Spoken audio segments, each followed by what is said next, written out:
The Lord. Blessing Karnataka TV പ്രോഗ്രാമിലേക്ക് എല്ലാ പ്രേക്ഷകർക്കും യേശുക്രിസ്തുവിൻ്റെ നാമത്തിൽ എൻ്റെ സ്നേഹവന്ദനം. കഴിഞ്ഞ എപ്പിസോഡ് എല്ലാവർക്കും അനുഗ്രഹവും വിടുതലും ആയിരുന്നു എന്ന് അറിയുവാൻ സാധിച്ചതിൽ ദൈവത്തിന് സ്തോത്രം. ഇനി ഞാൻ നിങ്ങളോട് സംസാരിക്കുവാൻ ഇഷ്ടപ്പെടുന്ന വിഷയം, ദൈവം നിങ്ങളെ കൈനീട്ടി വിളിക്കുന്നു. അതായത് മത്തായിയുടെ സുവിശേഷം 11-28 വാക്യം, അധ്വാനിക്കുന്നവരും ഭാരം ചുമക്കുന്നവരുമായുള്ളവരെ നിങ്ങൾ എൻ്റെ അടുക്കൽ വരുവീൻ, ഞാൻ നിങ്ങളെ ആശ്വസിപ്പിക്കാം. ദൈവം നമ്മളെ ഓരോരുത്തരെയും കൈനീട്ടി വിളിക്കുകയാണ്. ആർക്കും വരാൻ ഇഷ്ടമില്ല. അതുപോലെ 1 പത്രോസ് 2-9 വാക്യത്തിൽ, നിങ്ങളോ അന്ധകാരത്തിൽ നിന്ന് തൻ്റെ അത്ഭുത പ്രകാശത്തിലേക്ക് നിങ്ങളെ വിളിച്ചവൻ്റെ സൽഗുണങ്ങളെ ഘോഷിപ്പാൻ തക്കവണ്ണം തിരഞ്ഞെടുക്കപ്പെട്ട ഒരു ജാതിയും രാജകീയ പുരോഹിത വർഗവും വിശുദ്ധ വംശവും സ്വന്തം ജനവുമാകുന്നു. Price the Lord. ദൈവം നമ്മളെ വിളിക്കുകയാണ്. ഒരു കാലത്ത് ഇപ്പോഴും അന്ധകാരത്തിൽ കിടക്കുന്നവരുണ്ട്. അന്ധകാരം എന്ന് പറഞ്ഞാൽ ഇരുട്ടിൽ കിടക്കുന്നവരുണ്ട്. അവരെ ദൈവം കൈ നീട്ടി വിളിക്കുകയാണ്. ആർക്കും വരാൻ ഇഷ്ടമില്ല. നിങ്ങളോ അന്ധകാരത്തിൽ നിന്ന് തൻ്റെ അത്ഭുത പ്രകാശത്തിലേക്ക്. നമ്മുടെ യേശുക്രിസ്തു ആരാണ്? ലോകത്തിൻ്റെ വെളിച്ചമാണ്. ആ വെളിച്ചമാകുന്ന ദൈവം കൈനീട്ടി നിങ്ങളെ വിളിക്കുകയാണ്. അധ്വാനിക്കുന്നവരും ഭാരം ചുമക്കുന്നവരും ആയുള്ളവരെ നിങ്ങൾ എൻ്റെ അടുക്കൽ വരുവീൻ, ഞാൻ നിങ്ങളെ ആശ്വസിപ്പിക്കാമെന്ന്. അതുപോലെ തന്നെ നിങ്ങൾ അന്ധകാരത്തിൽ നിന്ന് തൻ്റെ അത്ഭുത പ്രകാശത്തിലേക്ക് നിങ്ങളെ വിളിച്ചവൻ്റെ സൽഗുണങ്ങളെ ഘോഷിപ്പാൻ തക്കവണ്ണം തിരഞ്ഞെടുക്കപ്പെട്ട ഒരു ജാതിയും രാജകീയ പുരോഹിത വർഗവും വിശുദ്ധ വംശവും സ്വന്തം ജനവുമാവുന്നു. ദൈവം നമ്മളെ അന്ധകാരത്തിൽ നിന്ന് അത്ഭുത പ്രകാശത്തിലേക്ക് വിളിച്ചു. അന്ധകാരത്തിലാണ് നമ്മൾ ഒരു കാലത്ത് കടന്നത്. അതായത് സാത്താന്റെ പീഡനത്തിലും സാത്താന്റെ ഇരുട്ടിലുമാണ് നമ്മൾ ഓരോരുത്തരും കടന്നത്. ആ നമ്മളെ ദൈവം വിളക്ക് കാണിച്ച് വിളക്കിലേക്ക് വരുത്തിയിരിക്കുകയാണ്. വരാത്തവരെ ദൈവം കൈനീട്ടി വിളിച്ചുകൊണ്ടിരിക്കുകയാണ്. ഏത് സമയത്തും എപ്പോൾ വേണമെങ്കിലും നിങ്ങൾക്ക് ദൈവത്തിൻ്റെ സന്നിധിയിൽ വരാം. ദൈവം നമ്മളെ അന്ധകാരത്തിൽ നിന്ന് അത്ഭുത പ്രകാശത്തിലേക്ക് വിളിച്ചു. നമ്മൾ പാപത്തിൽ ജീവിച്ചപ്പോൾ നമ്മൾ എവിടെ കിടക്കുകയായിരുന്നു? അന്ധകാരത്തിൽ കിടക്കുകയായിരുന്നു. പാപജീവിതം നയിക്കുന്നവരെല്ലാം അന്ധകാരത്തിലാണ് കിടക്കുന്നത്. അങ്ങനെ പാപജീവിതം നയിക്കുന്നവരെ ദൈവം വിളിക്കുകയാണ്, കൈ നീട്ടി വിളിക്കുകയാണ്. പ്രിയ സഹോദര സഹോദരി, നിങ്ങളുടെ പാപങ്ങൾ കൊണ്ട് നിങ്ങൾക്ക് യാതൊരു പുണ്യപ്രവൃത്തികളും കിട്ടത്തില്ല. പാപം എല്ലാം വിട്ട് എത്ര കടിഞ്ചുവപ്പായ പാപങ്ങളും ഹിമം പോലെ വെളുപ്പിക്കാവുന്ന നമ്മുടെ ദൈവം പറഞ്ഞിരിക്കുകയാണ്. നിങ്ങളുടെ പാപങ്ങൾ ദൈവസന്നിധിയിൽ ഏറ്റു പറഞ്ഞ്, കർത്താവേ ഞാൻ പാപിയാണ്, എൻ്റെ പാപത്തിൽ നിന്ന് എന്നെ വിടുതൽ തന്ന് നിന്റെ സ്വന്തം മകനാകി സ്വന്തം മകളാകി എന്നെ ഉപയോഗിക്കണമേ.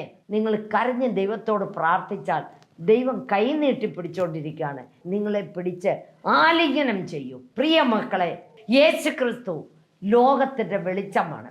ആ ലോകത്തിൻ്റെ വെളിച്ചമായ യേശുക്രിസ്തുവാണ് നമ്മളെ ഓരോരുത്തരെയും വിളിക്കുന്നത്. എന്തിനാണ് വിളിക്കുന്നത്? അവൻ്റെ സ്വന്തം മക്കളാക്കി തീർക്കുന്നതിനാണ് വിളിക്കുന്നത്. അതുപോലെ തന്നെ അവൻ ആരാണ്? രാജാതിരാജനാണ്. രാജാതിരാജൻ്റെ മക്കളെ എങ്ങനെ ജീവിക്കണം? രാജാതിരാജനെ പോലെ ജീവിക്കണം. നമ്മൾ രാജാതിരാജൻ്റെ മക്കളാണ്. ഒരു കാരണവശാലും വേറുള്ളവരുടെ മുമ്പിൽ പോയി കൈ നീട്ടുവാനോ വേറൊരുത്തരുടെ മുമ്പിൽ പോയി സലാം അടിക്കാനോ നമ്മൾ നിൽക്കരുത്. നമ്മൾ രാജാതിരാജൻ്റെ മക്കളാണ്. ഞാൻ എൻ്റെ 14-ാമത്തെ വയസ്സിൽ രക്ഷിക്കപ്പെട്ട് കഴിഞ്ഞപ്പോൾ മുതൽ ഞാൻ എൻ്റെ ദൈവത്തോട് ചോദിക്കുന്ന ചോദ്യമായിരുന്നത്, കർത്താവേ, നീ രാജാതിരാജനാണ്, ഞാൻ രാജാതിരാജൻ്റെ മകളാണ്. ആ രാജാതിരാജൻ്റെ മകളെപ്പോലെ നീ എന്നെ ആക്കണമെന്ന്. ഞാൻ രാജാതിരാജൻ്റെ മകളാണ്. അന്നു മുതൽ ഇന്ന് വരെയും ഞാൻ അവൻ്റെ മകളായിട്ട് ഞാൻ ജീവിക്കുന്നു. അതുപോലെ തന്നെ നമ്മളെ ദൈവം എന്തിനാണ് വിളിച്ചത്? അന്ധകാരത്തിൽ കിടന്ന നമ്മളെ എന്തിനാണ് ദൈവം വിളിച്ചത്? സ്വന്തം മക്കളാക്കി തീർക്കുന്നതിനാണ് വിളിച്ചത്. യേശു ക്രിസ്തുവിനെ സ്വന്തം രക്ഷകനായി സ്വീകരിച്ച് യേശുവിൻ്റെ രക്തത്താൽ കഴുകപ്പെട്ട് നമ്മൾ ദൈവത്തിൻ്റെ സ്വന്തം ജനമായി തീരും. കഴുകപ്പെടുമ്പോൾ അവൻ്റെ രക്തത്താൽ നമ്മൾ കഴുകപ്പെട്ട് ദൈവത്തിനു വേണ്ടി ജീവിക്കുമ്പോൾ നമ്മൾ ആരാണ്? ദൈവത്തിൻ്റെ സ്വന്തം ജനമാണ്. സ്വന്തം ജനമാകാത്തവര്, പ്രിയ സഹോദര സഹോദരി, ഇന്ന് തന്നെ ഞാൻ ദൈവത്തിൻ്റെ മകളാകണം, ദൈവത്തിൻ്റെ മകനാകണം. ഞാൻ കുടിച്ചത് കൊണ്ടോ ഞാൻ കെട്ട ജോലികൾ ചെയ്തതുകൊണ്ടോ ഒന്നും ഞാൻ മകനാകത്തില്ല.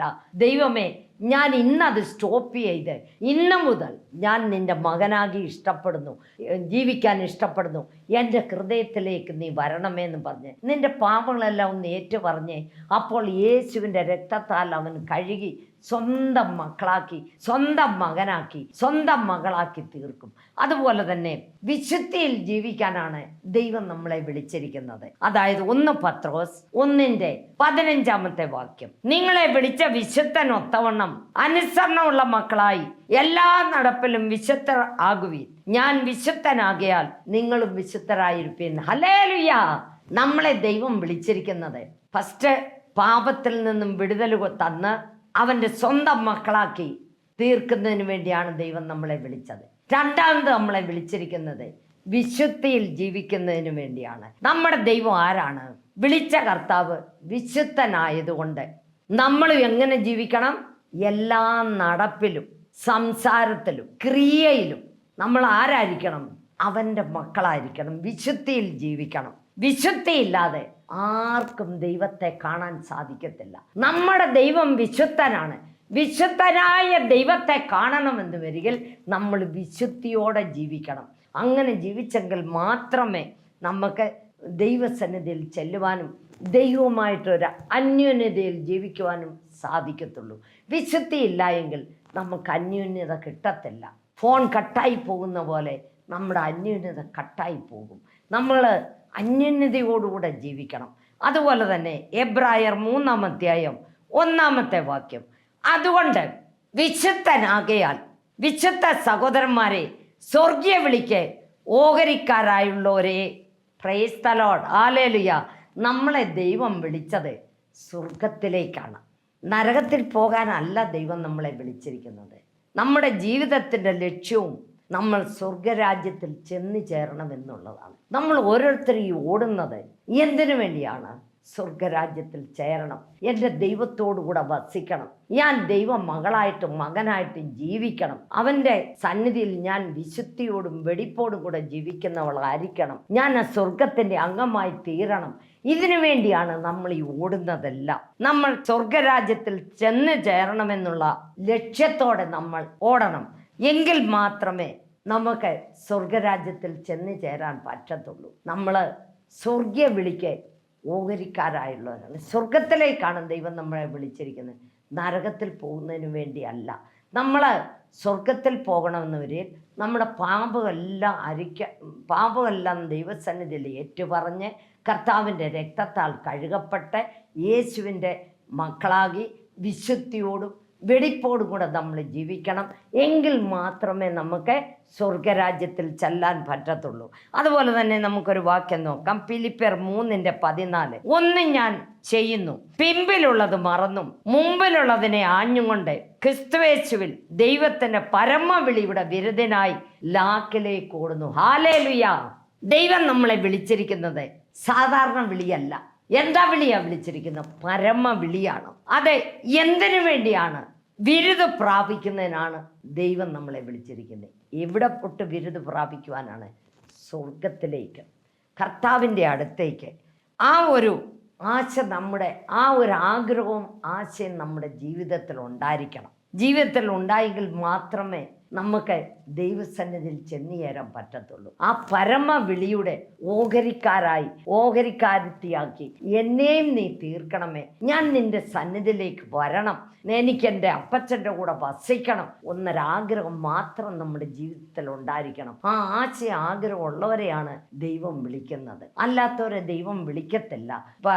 നമ്മൾ ദൈവസന്നിധിയിൽ പാപങ്ങളെ ഏറ്റുപറഞ്ഞ് വിശുദ്ധിയോടും വെടിപ്പോടും കൂടെ ജീവിക്കുന്നവരെ മാത്രമേ സ്വർഗത്തിന്റെ അംഗങ്ങളാക്കി ദൈവം തീർക്കത്തുള്ളൂ. അതുപോലെ തന്നെ 1 പത്രോസ് 3:9 വാക്യം, ദോഷത്തിന് ദോഷവും, ശ്രദ്ധയിട്ട് കേൾക്കാൻ, ദോഷത്തിന് ദോഷവും ശകാരത്തിന് ശകാരവും പകരം ചെയ്യാതെ നിങ്ങൾ അനുഗ്രഹം അനുഭവിക്കേണ്ടതിന് വിളിക്കപ്പെട്ടതുകൊണ്ട് അനുഗ്രഹിക്കുന്നവരായിരിപ്പീൻ. Hallelujah, praise the Lord. നമ്മൾ എന്ത് ചെയ്യരുതെന്നാണ് ദൈവം പറഞ്ഞിരിക്കുന്നത്? നമ്മൾ ഒരു കാരണവശാലും ആർക്കും ദോഷത്തിന് ദോഷം ചെയ്യാൻ പോകരുത്. നിനക്കാരാണോ കൂടോത്രം ചെയ്തു, മന്ത്രം ചെയ്തു, അത് ചെയ്തു, ഇത് ചെയ്തു എന്നും പറഞ്ഞ് നിങ്ങൾ പകരത്തിന് പകരം ചെയ്യാൻ പോകരുത്. നിങ്ങൾ മുറിക്കകത്ത് കയറിയിരുന്ന മുട്ടുമേൽ നിന്ന് കരഞ്ഞൊന്ന് പ്രാർത്ഥിച്ച്, പ്രതികാരം ദൈവത്തിൻ്റെയാണ്, യുദ്ധം ദൈവത്തിൻ്റെയാണ്, മനുഷ്യൻ്റേതല്ല. നമ്മുടെ യുദ്ധം, നമുക്ക് വേണ്ടി യുദ്ധം ചെയ്യുന്നത് യഹോവയാണ്, നമ്മുടെ യേശുവാണ്. നമ്മൾ ഒരു കാരണവശാലും ശകാരത്തിന് ശകാരമോ പകരത്തിന് പകരമോ ചെയ്യാൻ പോകരുത്. നമ്മൾ അനുഗ്രഹം അനുഭവിപ്പാനാണ് ദൈവം നമ്മളെ വിളിച്ചിരിക്കുന്നത്. മറ്റുള്ളവരെ അനുഗ്രഹിക്കുവാനുമാണ് നമ്മളെ ദൈവം വിളിച്ചിരിക്കുന്നത്. നിങ്ങൾ അനുഗ്രഹിക്കേണ്ടതിന് പകരം ശാപം കൊടുക്കരുത്. അവൻ അങ്ങനായിപ്പോട്ടെ, അവൾ അങ്ങനായിപ്പോട്ടെ. ഞാനൊരു വീട്ടിൽ കഴിഞ്ഞ വർഷമല്ല 2 വർഷത്തിന് മുമ്പ് ഒരു പാസ്റ്ററിൻ്റെ വീട്ടിൽ ചെന്നു. ഒരു പാസ്റ്ററിൻ്റെ വീട്ടിൽ ചെന്ന ഉടനെ ആ പാസ്റ്ററമ്മ ടേബിളിലോട്ട് കൈയടിച്ച്, അവർക്ക് എഗൻസ്റ്റായിട്ട് നിന്ന് ഒരു പാർട്ടിക്ക് വേണ്ടി കൈയടിച്ച് അവനെ ഇടിവെട്ടി പോണമേന്നും പറഞ്ഞ് എൻ്റെ നെഞ്ചങ്ങ് പൊട്ടിപ്പോയി. ഇവർ ദൈവമകളല്ലേ, ഇവർ പാസ്റ്ററല്ലേ, എത്രയോ വർഷമായിട്ട് ദൈവത്തിൻ്റെ വേല ചെയ്യുന്നവരാ, അവരങ്ങനെ പ്രാഗിയല്ലോ. ഉടനെ ഞാൻ പറഞ്ഞു, അമ്മേ നിങ്ങൾ ആ പറഞ്ഞത് ശരിയല്ല, പ്രതികാരം നമ്മുടെ ദൈവത്തിൻ്റെയാണ്. പിന്നെ എടുത്ത വായിലെ അങ്ങനെ തന്നെ പറഞ്ഞു. അതുകൊണ്ടെന്നാ ഞാൻ ഈയിടെ ആ വ്യക്തിയെ കണ്ടപ്പോൾ, 90ഓളം വയസ്സുണ്ട്, ഈയിടെ ഞാൻ ആ വ്യക്തിയെ കണ്ടപ്പോൾ സംസാരിക്കത്തില്ല, ആരെയും തിരിച്ചറിയത്തില്ല, യാതൊന്നുമില്ല, എല്ലാവർക്കും ചുമ്മാതെ ഇങ്ങനെ ടാറ്റായും കൊടുത്തുകൊണ്ടിരിക്കുന്നു. പ്രിയ സഹോദര സഹോദരി, നമ്മൾ ഒരു കാരണവശാലും ആർക്കും ശകാരത്തിന് ശകാരം ചെയ്യാൻ പോകരുത്, പകരത്തിന് പകരം ചെയ്യാൻ പോകരുത്. നീ കൂടോത്രം ചെയ്താൽ ആ കൂടോത്രം നിന്റെ മക്കൾക്കും നിന്റെ കുടുംബത്തിനും തിരിച്ചു വരും. കൂടെ ഉത്തരവെന്നാണ് പറയുന്നത്. കൂടെ ഉത്തരം നിന്റെ കൂടെ തന്നെ വരും. നീ വേറുള്ളവരെ അടിച്ചു തല്ലി പ്രാകരുത്, നിന്റെ മക്കൾക്ക് തിരിച്ചു പറ്റും. നീ ഒരുത്തർക്കും നേർച്ച കാഴ്ച ചെയ്യരുത്, നിന്റെ മക്കൾക്കും മക്കളുടെ മക്കൾക്കും വരും. ദയവ് ചെയ്ത് അതിനൊന്നും നമ്മൾ പോകരുത്. നമ്മൾ ദൈവസന്നിധിയിൽ കരഞ്ഞു പ്രാർത്ഥിക്കുന്നവരായിരിക്കണം. നമ്മൾ ഒരിക്കലും ശകാരത്തിന് ശകാരമോ, ദൈവം അവരെ ആശീർവദിക്കണം, ദൈവമേ അവരെ അനുഗ്രഹിക്കണം. അവരുടെ അറിവില്ലായ്മ കൊണ്ട് അവർ പറഞ്ഞതാണ്, അവരോട് ക്ഷമിക്കണമേ. അല്ലേ അവരുടെ അറിവില്ലായ്മ കൊണ്ട് ചെയ്തതാണ്, അവരോട് ക്ഷമിക്കണമേ. അവരെ ഒരു ദൈവമക്കളാക്കി നീ മാർപ്പെടുത്തണമേ. നമ്മൾ എന്നാ ചെയ്യണം? പ്രാർത്ഥിക്കണം. അതുപോലെ തന്നെ കൊലോസ്യർ 3-ാം അധ്യായം 15-ാമത്തെ വാക്യം, ക്രിസ്തുവിന്റെ സമാധാനം നിങ്ങളുടെ ഹൃദയങ്ങളിൽ വാഴട്ടെ, അതിനല്ലോ നിങ്ങൾ ഏക ശരീരമായി വിളിക്കപ്പെട്ടിരിക്കുന്നത്. ഈ ലോകം തരുന്ന സമാധാനം, പ്രിയ മക്കളെ, ക്രിസ്തുവിന്റെ സമാധാനം നിങ്ങളുടെ ഹൃദയങ്ങളിൽ വാഴട്ടെ. നമ്മൾ ദൈവസന്നിധിയിൽ താണിരുന്ന് ഒരു 2-3 പാട്ടൊക്കെ ഒന്ന് പാടി 2-3 അധ്യായം ബൈബിളും ഒക്കെ വായിച്ചിട്ട് നമ്മൾ ഒരു മണിക്കൂർ നേരം ഇരുന്നൊന്ന് പ്രാർത്ഥിച്ച്, നിങ്ങളുടെ മക്കളെ എല്ലാം സ്കൂളിൽ പറഞ്ഞു വിട്ടിട്ട്, അയ്യോ എനിക്ക് പാത്രം കഴുകാൻ കിടക്കുന്നു, അയ്യോ ഞാൻ ഇനി ഉച്ചക്കത്തേക്കെല്ലാം ഉണ്ടാക്കണം, അതെല്ലാം സാവകാശം ചെയ്യുക. നിങ്ങൾ ദൈവത്തിനു വേണ്ടി 1 മണിക്കൂർ 1.5 മണിക്കൂർ മാറ്റി വെച്ചിട്ട് നിങ്ങൾ പാട്ട് പാടി, 3 പാട്ട് പാടിയില്ലേലും വേണ്ടില്ല, 1 പാട്ട് പാട്, ഒരു 8 ലൈൻ പാട്ട് പാടി ബൈബിള് വായിച്ച് 1 മണിക്കൂർ നേരം നിങ്ങൾ അന്യർക്ക് വേണ്ടി പ്രാർത്ഥിക്കണം. മറ്റുള്ളവർക്ക് വേണ്ടി, നമ്മുടെ ദേശത്തിനു വേണ്ടി, നമ്മുടെ രാജ്യത്തിനു വേണ്ടി അങ്ങനെ നിങ്ങളൊന്ന് പ്രാർത്ഥിച്ച്. എത്രയോ കുഞ്ഞുങ്ങൾ ലഹരിയിലും കുടിച്ചു കൂത്താടി, എത്രയോ പെമ്പിള്ളാരും കഞ്ചാവ് വലിച്ച് റോഡിലും കടത്തിണ്ണയിലും പഠിക്കാൻ അപ്പനും അമ്മയും കഷ്ടപ്പെട്ട് വിട്ടിരിക്കുകയാണ്. അവിടെ ഇവിടെ കിടക്കുന്നു. പോലീസുകാരെടുത്തോണ്ട് പോയി അവരുടെ ഹോസ്റ്റലിൽ കൊണ്ടാക്കുന്നു. എന്തൊരു നാണം കെട്ട വിഷയമാണ്. നോർത്ത് നോക്കിക്കേ, എവിടെ നോക്കിയാലും അടിയും പിടിയും ബഹളവും അസമാധാനവും. സമാധാനമില്ല, രാജ്യത്ത് സമാധാനമില്ല, ദേശത്ത് സമാധാനമില്ല, കുടുംബത്തിൽ സമാധാനമില്ല, വ്യക്തിയിൽ സമാധാനമില്ല. നിനക്ക് സമാധാനം കിട്ടുന്ന ഒരേ ഒരു മാർഗം എൻ്റെ യേശുവിന് അടുത്തേക്ക് വരിക. അധ്വാനിക്കുന്നവരും ഭാരം ചുമക്കുന്നവരുമായുള്ളവരെ നിങ്ങൾ എൻ്റെ അടുക്കൽ വരുവേ, ഞാൻ നിങ്ങളെ ആശ്വസിപ്പിക്കാമെന്ന് പറഞ്ഞിരിക്കുന്നത്. ദൈവം കൈനീട്ടി വിളിക്കുകയാണ്. പ്രിയ സഹോദര സഹോദരി, വാ, ആ യേശുവിൻ്റെ സന്നിധി വന്ന് നിങ്ങൾ കണ്ണുനീരൊഴുക്കി നിങ്ങളുടെ പാപങ്ങളെല്ലാം ഏറ്റു പറഞ്ഞ് നീ ഒന്ന് പ്രാർത്ഥിച്ച്, ദൈവം നിനക്ക് എത്ര സമാധാനം. ഈ ലോകം നീ പിക്ചർ കണ്ടാൽ നിനക്കൊരു സമാധാനം കിട്ടത്തില്ല. നീ സീരിയൽ കണ്ടാൽ നിനക്ക് സമാധാനം കിട്ടത്തില്ല. നീ വേറെ നിനക്ക് കുടിച്ചാൽ സമാധാനം കിട്ടത്തില്ല. കഞ്ചാവ് വലിച്ചാൽ നിനക്ക് സമാധാനം കിട്ടത്തില്ല. നീ എന്താ കെട്ടക്കൽസ ചെയ്താലും നിന്റെ ജീവിതത്തിൽ നിനക്ക് സമാധാനം കിട്ടത്തില്ല. സമാധാനം തരുന്ന ഒരു മാർഗം എൻ്റെ യേശു മാത്രമാണ്. അവൻ ജീവിക്കുന്ന ദൈവമാണ്. അവൻ മരിച്ച് മണ്ണുപാലായിപ്പോയ ദൈവമല്ല. എൻ്റെ ദൈവം ജീവിക്കുന്ന ദൈവമാണ്. ആ ദൈവം നിന്നെ കൈനീട്ടി വിളിക്കുവാണ്. അധ്വാനിക്കുന്നവരും ഭാരം ചുമക്കുന്നവരുമായുള്ളവരെ, നിങ്ങൾ എൻ്റെ അടുക്കൽ വരുവീൻ, ഞാൻ നിങ്ങളെ ആശ്വസിപ്പിക്കാമെന്ന്. നിനക്ക് ആശ്വാസം വേണമോ? നിനക്ക് സമാധാനം വേണമോ? നിനക്ക് പാപത്തിൽ നിന്നും വിടുതൽ വേണമോ? നിനക്ക് പരിശുദ്ധരായി ജീവിക്കണമോ? നീ ദൈവത്തിൻ്റെ സന്നിധിയിൽ വാ. ദൈവം നിന്നെ കൈനീട്ടി വിളിക്കുകയാണ്. ക്രിസ്തുവിൻ്റെ സമാധാനം നിങ്ങളുടെ ഹൃദയങ്ങളിൽ വാഴട്ടെ. അതിനല്ലോ നിങ്ങളെ ഏക ശരീരമായി വിളിക്കപ്പെട്ടുമിരിക്കുന്നത്. ഈ ലോകം തരുന്ന സമാധാനം ശാശ്വതമല്ല മക്കളെ. നിങ്ങളൊരു പിക്ചർ കാണാൻ പോയാൽ 3 മണിക്കൂർ നേരം അല്ലേ നിങ്ങളുടെ മൊബൈലിനകത്തിരുന്നുകൊണ്ട് കക്കക്ക വെച്ച് ചിരിക്കുകയും, അവൻ കൊല ചെയ്ത പോലെ ഞാനും കൊല ചെയ്യണം, അവൻ പിന്നെ ഇട്ടിരിക്കുന്ന പോലത്തെ ഡ്രസ്സ് ഞാൻ ഇടണം, അവൾ ഇട്ടിരിക്കുന്ന ബ്ലൗസിൻ്റെ കൂട്ടി ഞാനും തയ്പ്പിക്കണം, അവിടെ ചുടിദാറിൻ്റെ കൂട്ടി ഞാനും തയ്പ്പിക്കണം. അങ്ങനെ എല്ലാം നമ്മൾ കണ്ടിട്ട് ലൗകികമായ ജീവിതത്തിലേക്ക് നമ്മൾ പോകും. പ്രിയ മക്കളെ, പ്രിയ സഹോദര സഹോദരി, ദൈവം നിന്നെ കൈനീട്ടി വിളിക്കുകയാണ്. ഈ ലോകം തരുന്ന സമാധാനം ശാശ്വതമല്ല. ദൈവം തരുന്ന സമാധാനം ശാശ്വതമായ സമാധാനമാണ്. നിനക്ക് എന്താ കഷ്ടം വന്നാലും, എന്ത് കഷ്ടം വന്നാലും, രോഗം വന്നാലും ദൈവം നിനക്ക് സമാധാനം തരും. സമാധാനം തരുന്ന ദൈവമാണ് നമ്മുടെ ദൈവം. നമ്മുടെ ഹൃദയങ്ങളിൽ വാഴും. ലോകത്തിന് എടുക്കാൻ കഴിയാത്തതും ലോകത്തിന് കൊടുക്കാൻ കഴിയാത്തതുമായ സമാധാനമാണ് ദൈവം നമുക്ക് തരുന്നത്. കർത്താവ് യേശു ക്രിസ്തുവിൽ നിന്നും ലഭിക്കുന്ന സമാധാനം എന്ന് പറഞ്ഞാൽ ഒരു ലോകത്തിനും ഒരുത്തർക്കും കൊടുക്കാൻ പറ്റത്തില്ല, ഒരുത്തർക്കും എടുക്കാനും പറ്റത്തില്ല. അങ്ങനത്തെ സമാധാനം ദൈവം നമുക്ക് തരും. നിങ്ങളൊന്ന് അനുഭവിച്ച് നോക്കിക്കേ. ഇന്ന് ഞങ്ങളുടെ ഉപവാസ പ്രാർത്ഥനയുടെ 15ാമത്തെ ദിവസമാണ്. 21 ദിവസമാണ് ഞങ്ങളുടെ ഉപവാസം നടക്കുന്നത്. ഇന്നിവിടെ നടന്ന ഓരോ അത്ഭുതങ്ങളെക്കുറിച്ച് വർണ്ണിക്കാൻ ഈ 15 ദിവസത്തിനിടെ ഞങ്ങളുടെ ചർച്ചിനകത്ത് നടന്ന അത്ഭുതങ്ങൾ വർണ്ണിക്കാൻ നാവ് പോരാ, അതിന് സമയവുമില്ല ഞങ്ങൾക്ക്. അതുകൊണ്ട് ദയവേത് നിങ്ങളുടെ ഓരോരുത്തരുടെ ആവശ്യ ഭാരങ്ങൾ ദൈവസന്നിധിയിൽ വെച്ച് ദൈവം നിന്നെ വിളിക്കുകയാണ്, കൈനീട്ടി വിളിക്കുകയാണ്. വാന്ന്. നിനക്ക് വരാൻ ഇഷ്ടമില്ല എങ്കിൽ നീ നിത്യ നരകത്തിൽ പോകത്തേ ഉള്ളൂ. 1 പത്രോസ് 5-ാം അധ്യായം 10-ാമത്തെ വാക്യം. എന്നാൽ അല്പകാലത്തേക്ക് കഷ്ടം സഹിക്കുന്ന നിങ്ങളെ ക്രിസ്തുവിൽ തൻ്റെ നിത്യ തേജസ്സിനായി വിളിച്ചിരിക്കുന്നു. സർവകൃപാലുവായ ദൈവം തന്നെ യഥാസ്ഥാനപ്പെടുത്തി ഉറപ്പിച്ച് ശക്തീകരിക്കും. Hallelujah, praise the Lord. അല്പകാലത്തേക്ക് നിത്യമായ തേജസ് തരുവാനാണ് നമ്മളെ ദൈവം വിളിച്ചിരിക്കുന്നത്. ആദാമവ്വ പാപം ചെയ്തപ്പോൾ ആ നിത്യമായ തേജസ് കളഞ്ഞുപോയി.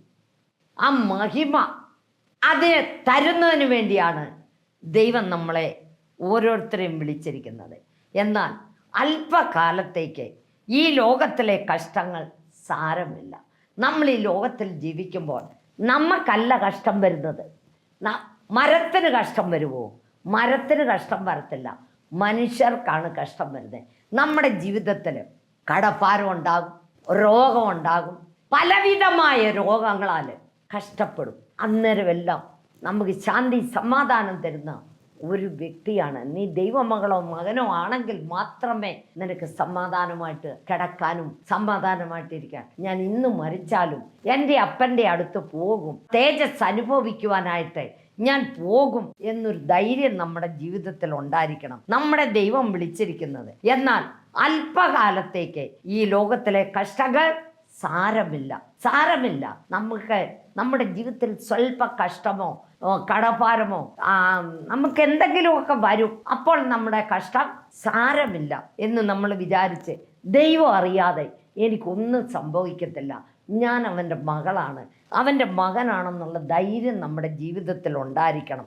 അങ്ങനെ നിത്യമായ ഓഹരിക്ക് വേണ്ടി താൽക്കാലികമാണ് ഈ കാണുന്നതെല്ലാം, ഈ ലോകത്തിൽ കാണുന്നതെല്ലാം നിൻ്റെ മുറ്റത്ത് 3-4 കാറ് കാണുമായിരിക്കും, 3-4 നില കെട്ടിടമായിരിക്കാം, നിനക്ക് ഭയങ്കര റബ്ബർ തോട്ടവും കാപ്പിത്തോട്ടവും ഏലത്തോട്ടവും ഒക്കെ കാണുമായിരിക്കും. മക്കളെ, അതുകൊണ്ടൊന്നും നീ സന്തോഷിക്കരുത്. നിനക്ക് സന്തോഷിക്കാനുള്ളത് നിത്യമായ ഈ കാണുന്ന ഒന്നും ശാശ്വതമല്ല. ഈ ലോകത്തിൽ നമ്മൾ അനുഭവിക്കുന്ന ഒന്നും ശാശ്വതമല്ല. ശാശ്വതമായ ആ മഹിമ അനുഭവിക്കുന്നതിന് വേണ്ടി, ആ ദൈവത്തോടുകൂടെ ജീവിക്കുന്നതിന് വേണ്ടിയാണ്, നിത്യമായ മഹിമയ്ക്ക് വേണ്ടിയാണ് നമ്മൾ കാത്തിരിക്കുന്നത്. നമ്മൾ കാത്തിരിക്കുന്ന എന്തിനാ? ആ നിത്യമായ മഹിമയ്ക്ക് വേണ്ടിയാണ്. നമ്മൾ ഈ ലോകത്തിൽ പരദേശികളാണ്. നമ്മൾ ഇന്ന് കണ്ട് നാളെ വാടും പൂക്കളെ പോലാണ്. ഇന്ന് രാവിലെ ഉദിച്ചു വരുന്ന പുല്ല് നാളെയാകുമ്പോൾ അത് ഉണങ്ങിപ്പോകും, സായങ്കാലം ആകുമ്പോൾ അത് ഉണങ്ങിപ്പോകും. അതുപോലെയാണ് നമ്മുടെ ഓരോരുത്തരുടെയും ജീവിതം. നമ്മൾ ജീവിക്കുന്ന അത്രയും കാലം ദൈവത്തിന് വേണ്ടി ജീവിക്കുക, മരിക്കുന്നെങ്കിൽ ദൈവത്തിന് വേണ്ടി മരിക്കുക. ഈ 15 ദിവസം ഉപവാസ പ്രാർത്ഥനയിൽ അനേക രോഗികൾ സൗഖ്യമായി, അനേക ഭൂതങ്ങൾ വിട്ടുപോയി. ഒരു സ്ത്രീയെ കൊണ്ട് അവിടെ ഭർത്താവും അവിടെ മകനും വന്നു. അവരുടെ കാലിത്രയും ഉണ്ട്. കാലിൻ്റെ ഒരു സൈഡിൽ ഒരു തേങ്ങയുടെ ചിരട്ട കയറ്റി വെക്കാവുന്ന പോലെ വിണ്ട് കീറി അളിഞ്ഞു പുഴുത്തിരിക്കുക. ആശുപത്രി അവർ 2 വർഷമായിട്ട് കഷ്ടപ്പെടുന്നതാണെന്ന് പറയുന്നു. പോകാത്ത ദേശമില്ല, പോകാത്ത സ്ഥലമില്ല, ഒരിടവുമില്ല. അവരെല്ലായിടത്തും പോയി. ലാസ്റ്റ് ഞങ്ങളുടെ പള്ളി വരുന്ന ഒരു പെൺകുട്ടി ഇവരെ കണ്ടു. അവൾ പറഞ്ഞു, ഞങ്ങളുടെ പള്ളി വന്നൊന്ന് നോക്ക്, നിങ്ങൾക്ക് ഗുണം കിട്ടുമെന്ന് പറഞ്ഞു. അതിനുവേണ്ടി ഈ 15 ദിവസത്തെ ഉപവാസ പ്രാർത്ഥനയിലും അവർ വന്നു. അവരുടെ ഇത്രയിരുന്ന കാല് ഇപ്പോൾ മാമൂല് കാല് പോലായി. ആ വൃണമെല്ലാം കുളത്ത് ഞാൻ അവരോട് പറഞ്ഞു, ഹൈഡ്രജൻ പെറോക്സൈഡ് ഒഴിക്കതിനകത്ത്. എല്ലാം ഒന്നിരാടൻ ആശുപത്രിയിൽ പോകുന്നുണ്ട്, ഒരു പ്രയോജനവും ഇല്ല മാഡം. ഞാനെല്ലാം ചെയ്തു. ഞാൻ എല്ലാം അവർക്ക് എഴുതി കൊടുത്തിട്ട് പറഞ്ഞു, ഇതെല്ലാം നിങ്ങൾ മേടിച്ചിട്ട് നിങ്ങൾ തന്നെത്താനാണേലും ദിവസവും ക്ലീൻ ചെയ്യണം, ആശുപത്രിയിലും പോകണം, പെൻസിലിൻ ഇഞ്ചക്ഷൻ എടുക്കാമെങ്കിൽ വേഗം കരിവെന്നും പറഞ്ഞു. പക്ഷേ ഡോക്ടർമാരാരും പെൻസിലിൻ ഇഞ്ചക്ഷൻ അവർക്ക് എടുത്തില്ല. എന്താണെന്ന് എനിക്കറിയത്തില്ല. എങ്കിലും ഞങ്ങൾ പ്രാർത്ഥിച്ചു. ഇന്നവർ നല്ല വൃത്തിക്ക് നടന്ന് ഇത്രയും കാലം ഉണ്ടായിരുന്നതാണ്. കാല് ചുങ്ങി നമ്മുടെ കാല് പോലായി.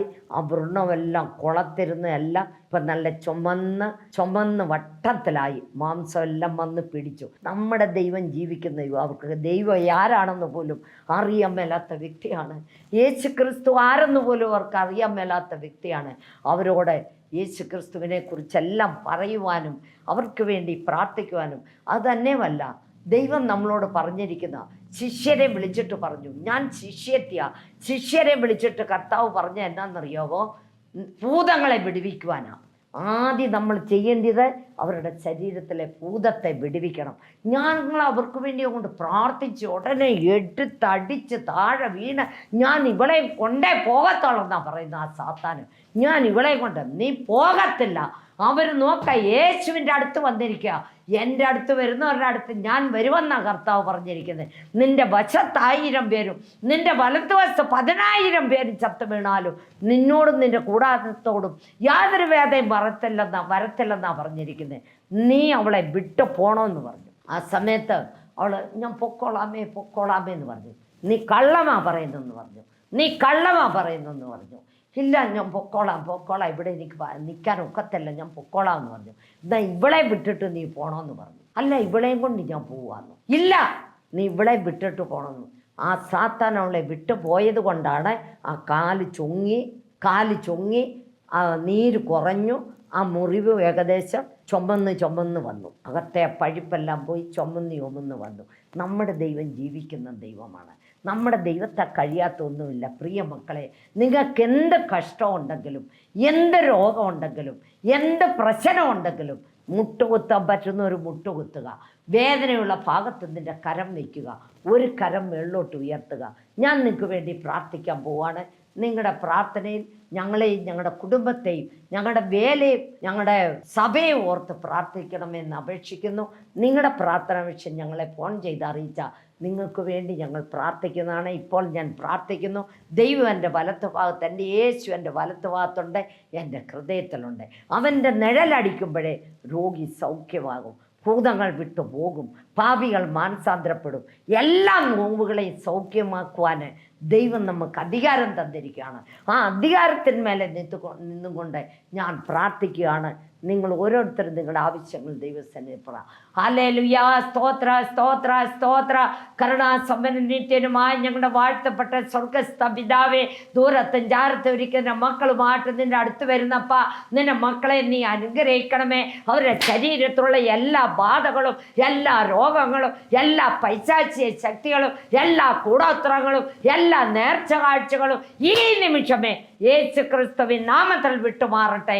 യേശു ക്രിസ്തുവിൻ നാമത്തിൽ വിട്ടുമാറട്ടെ. ഹാർട്ട് പേഷ്യൻ്റ് ആകി കർത്താവെ, പാരാലിസിസ് രോഗിയാകി ഏതെല്ലാം വിധത്തിൽ ജനങ്ങൾ കഷ്ടപ്പെടുന്നപ്പ ഈ നിമിഷമേ അവരെ തൊടണമേ. അവർക്ക് ശാന്തി സമാധാനം കൊടുക്കണമേ, നമ്മതി കൊടുക്കണമേ, പാപത്തിൽ നിന്നും വിടുതൽ കൊടുക്കണമേ, പരിശുദ്ധ ജീവിതം കൊടുക്കണമേ. കർത്താവെ, അപ്പച്ചാ നീ കൈവിടല്ലപ്പ. ഞാൻ ജീവിക്കുന്നുവെങ്കിൽ എൻ്റെ യേശുവിന് വേണ്ടി ജീവിക്കും, മരിക്കുന്നുവെങ്കിൽ ഞാൻ എൻ്റെ യേശുവിന് വേണ്ടി മരിക്കുമെന്ന് ഒരു തീരുമാനത്തോടു കൂടെ കർത്താവേ ജീവിക്കുവാൻ നീ ഇടയാക്കണമേ. അപ്പച്ച, കടഭാരത്താൽ കഷ്ടപ്പെടുന്നവരുടെ കടഭാരം മാറ്റിക്കൊടുക്കണമേ. എൻ്റെ ദൈവമോ തൻ്റെ ബുദ്ധിമുട്ടുകളൊക്കെയും മഹത്വത്തോടെ തൻ്റെ ധനത്തിനൊത്തവണ്ണം കർത്താവായ യേശു ക്രിസ്തു മുഖാന്തരം തീർത്തു കൊടുക്കാമെന്ന് പറഞ്ഞിരിക്കുന്നല്ലപ്പാ. നീ തീർത്തു കൊടുക്കണമേ അപ്പാ, നീ തീർത്തു കൊടുക്കണമേ അപ്പാ. യേശുവേ, മക്കളുടെ വിവാഹം നടക്കാതെ എത്രയോ മാതാപിതാക്കൾ കണ്ണുനീര് ഒഴുക്കുന്നപ്പ. 30, 35, 40 വയസ്സായ മക്കൾ വീട്ടിൽ നിൽക്കുന്നെന്ന് പറയുന്നല്ലപ്പ. നീ അത്ഭുതം പ്രവർത്തിക്കണമേ, നീ അത്ഭുതം പ്രവർത്തിക്കണമേ കർത്താവേ. കൈവിടല്ലപ്പ, കൈവിടല്ലപ്പ ദൈവമേ. എല്ലാ പാസ്റ്റർമാരെ, എല്ലാ അച്ഛന്മാരെ, എല്ലാ ഇവാഞ്ചലിസ്റ്റുകളെയും നീ അനുഗ്രഹിക്കണമേ. ലോകത്തിൻ്റെ 5 വൻകരയിൽ നിന്റെ സുവിശേഷം ചെല്ലുവാൻ നീ സഹായിക്കണമേ. ക്രിസ്തവിരോധികളുടെ ഹൃദയത്തോട് നീ ഇടപെടണമേ അപ്പ. അവർ സത്യദൈവത്തെ കാണുവാൻ, ജീവിക്കുന്ന ദൈവത്തെ കാണുവാൻ നീ ഇടയാക്കണമേ. കൈവിടല്ലപ്പ, കൈവിടല്ലപ്പ. എൻ്റെ യേശു ജീവിക്കുന്ന ദൈവമാണ്, എൻ്റെ യേശു വിടുതൽ കൊടുക്കുന്ന ദൈവമാണ്, എൻ്റെ യേശു സ്വർഗരാജ്യದಲ್ಲಿ കൂട്ടിക്കൊണ്ടു പോകുന്ന ദൈവമാണെന്ന് കർത്താവെ അവർ മനസ്സിലാക്കി നിന്റെ സന്നിധിയിൽ വന്ന് കർത്താവെ ശരീരാത്മ പ്രാണ നിനക്ക് സമർപ്പിച്ച് ജീവിക്കുന്ന മക്കളാക്കി തീർക്കണമേ അപ്പ. കൈവിടല്ലപ്പ, കൈവിടല്ലപ്പ യേശുവേ. നിത്യജീവന് വേണ്ടി ആരെ നിയമിച്ചിരിക്കുന്നോ അവരെ വിളിച്ച് വേർതിരിക്കുമല്ലപ്പ. നീ വേർതിരിക്കണമേപ്പ, നീ വേർതിരിക്കണമേപ്പ. കർത്താവെ, ശുഭവും കൃപയും ഞങ്ങളെ കർത്താവെ അപ്പ ഞങ്ങളുടെ പുറകെ വരുന്നല്ലപ്പ. ഞങ്ങൾ ഒന്നും തേടി പോകണ്ടല്ലപ്പ. ദൈവമേ, ഞങ്ങൾ നിന്റെ സന്നിധിയിൽ വരുന്നപ്പ. നീ രാജാതിരാജനാണപ്പ. രാജാതിരാജൻ്റെ മക്കളെ രാജാതിരാജനെ പോലെ ജീവിക്കണമപ്പ. അതുപോലെ സ്വന്തം മക്കളാക്കി തീർക്കുന്നതിന് വേണ്ടിയാണല്ലപ്പ നീ ഞങ്ങളെ വിളിച്ചിരിക്കുന്നപ്പ. അപ്പ ആ കർത്താവെ, ആ മഹിമ ഞങ്ങൾക്ക് തരുന്നതിന് വേണ്ടിയാണല്ലോ നീ ഞങ്ങളെ വിളിച്ചിരിക്കുന്നത്. നിന്റെ മഹിമയാൽ, നിന്റെ കൃപയാൽ ഞങ്ങളെ ഓരോരുത്തരെയും കർത്താവെ അപ്പ നിറയ്ക്കണമേ, നിറയ്ക്കണമേ അപ്പാ. കൈവിടല്ലപ്പ. ആദ്യവസാനം നീ കൂടെ ഇരിക്കണമേ കർത്താവേ. സകലവും എൻ്റെ യേശു ക്രിസ്തുവിൻ്റെ നാമത്തിൽ ചോദിക്കുന്നു, കൃപയോടെ കേൾക്കണമേ. ആമേൻ. God bless you. Praise the Lord.